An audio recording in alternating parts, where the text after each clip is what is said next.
Alors, donc, un des chantiers, c'est de voir comment utiliser cette manne extraordinaire de la diaspora pour participer au développement de nos pays.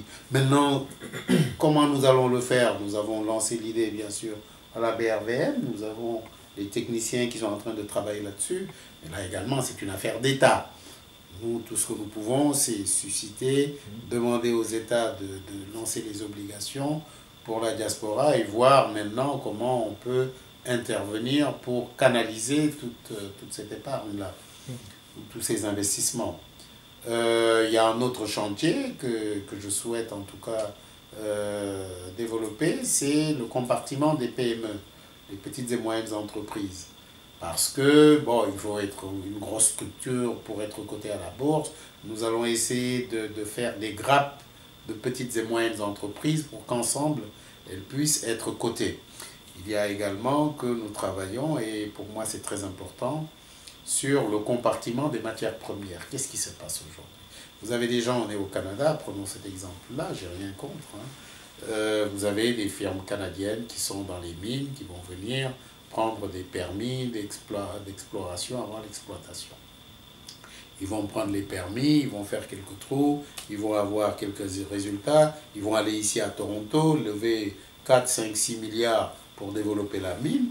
Résultat, ils vont développer la mine, il n'y a que 10% qui vont rester pour le gouvernement du Sénégal en dehors des autres taxes, et tout le reste est sur le marché international. Pourquoi toi et moi ne pouvons-nous pas passer par la bourse, lever des fonds à la bourse pour développer les mines chez nous et en tirer le maximum de profit? C'est aussi simple que ça. Donc voilà les chantiers que nous voulons développer à la tête de la bourse et plus d'autres. Bon, il y a tellement de choses à faire parce que le système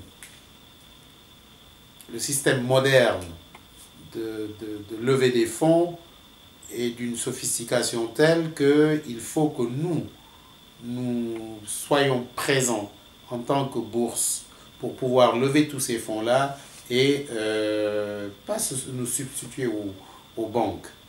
Faisons des choses différentes. Mais si vous voulez lever des fonds importants et pendant un temps long, il vaut mieux venir à la bourse. Et donc nous voulons d'abord que cette culture-là soit connue. Elle n'est pas tellement connue. Quand vous parlez de la bourse, on pense que c'est quelque chose de tout à fait à part, alors que c'est quelque chose que nous devons partager avec tout le monde. Donc il y a beaucoup de choses à faire, parce que je dis que vous voulez placer la BRVM à la 3e place. Absolument, c'est une ambition. Vous savez, bon, actuellement nous sommes à la 6e place, ce qui n'est pas mal. Et cette année, vous avez dû le voir, nous avons eu la plus grande progression boursière de toute l'Afrique. Oui. Nous avons eu 17% de progression. Oui, comment installer la culture boursière dans nos pays? Bon, je crois que c'est un challenge qu'il faut relever et nous nous battrons. Je dois dire qu'à cet effet, j'ai un conseil d'administration qui me suit bien et qui est très bien. J'ai surtout un directeur général qui est un garçon extraordinaire, qui fait des prouesses telles que je suis convaincu que si on suit le plan de développement que nous voulons faire, d'abord, un des chantiers, c'est la fusion des bourses de Accra et de Lagos. Nous allons fusionner, quand on va arriver à faire cette fusion-là des 3 bourses, on sera déjà numéro 3.